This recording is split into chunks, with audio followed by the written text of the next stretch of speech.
Alors, chers amis, comme je vous disais, et là, vous voyez, regardez tout ce monde-là. Regardez.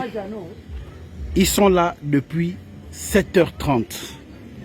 Et là, il est 1h du matin.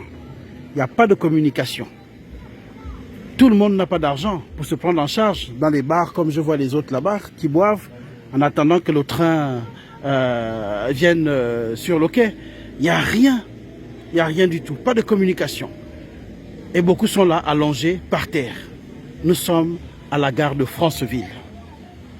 Pour des passagers qui allaient partir donc de Franceville pour Ovendo à 11h30, et bien voilà, ils sont là.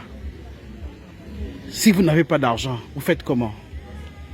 Qu'on nous dise. Si vous n'avez pas d'argent, vous faites comment? Et là, il y a des enfants. Il y a des personnes du 3e âge. Voilà. CETRAG, comme la ECG, on dira, on va encore faire comment? Mais on va encore faire comment? Comment?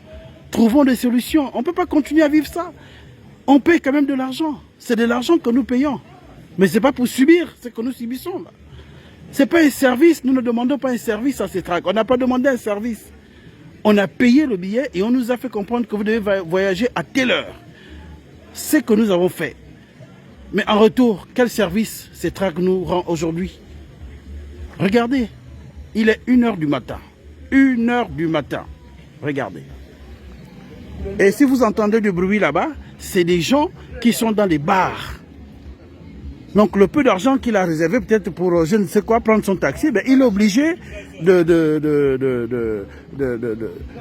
d'aller dans les bars et puis bon voilà. Ça c'est pour ceux qui ont de l'argent, mais ceux qui n'en ont pas, ils font comment?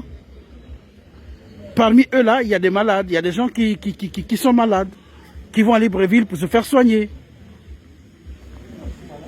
Regardez.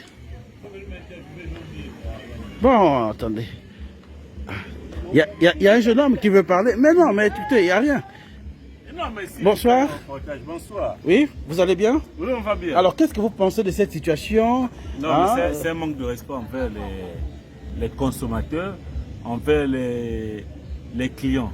Parce qu'on ne peut pas expliquer que on dit aux gens que on voyage depuis 13 heures et il est 24 heures, c'est-à-dire un jour après. Et personne ne nous informe de la situation, personne ne nous dit que voici la situation. Imaginez-vous qu'une personne se soit déplacée depuis Kabara, parce que vers 15 ou 16 heures, il y a une femme qui nous a dit qu'elle a pris depuis Kabara 15 000 de, qu'on appelle ça, courses pour arriver ici. Croyant qu'elle était en retard. Voilà, croyant qu'elle était en retard. Et jusqu'à 13 heures, elle doit voyager. Et jusqu'à 24 heures, rien n'est bougé. Et le train n'est même pas en gare. Hein.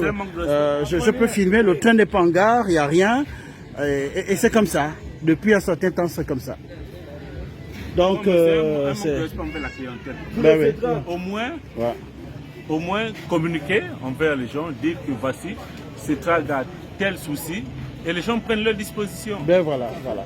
C'est pas à nous laisser comme ça. Alors, comme je ne sais quoi, c'est peut-être parce que je suis en train de filmer que j'entends le sifflement du fameux train. Est-ce que c'est lui? Est-ce que c'est... Vraiment, c'est fatigant. Et c'est épuisant pour ces passagers parce que, comme je le disais tout à l'heure, parmi eux, il y a des gens là qui sont malades. Il y a des gens qui n'ont pas d'argent. Mais comment doivent-ils se prendre en charge? Ben voilà. C'est maintenant que le train rentre. Je vais zoomer. Voilà. Le voilà là. C'est maintenant qu'il rentre, il est 0h45 minutes.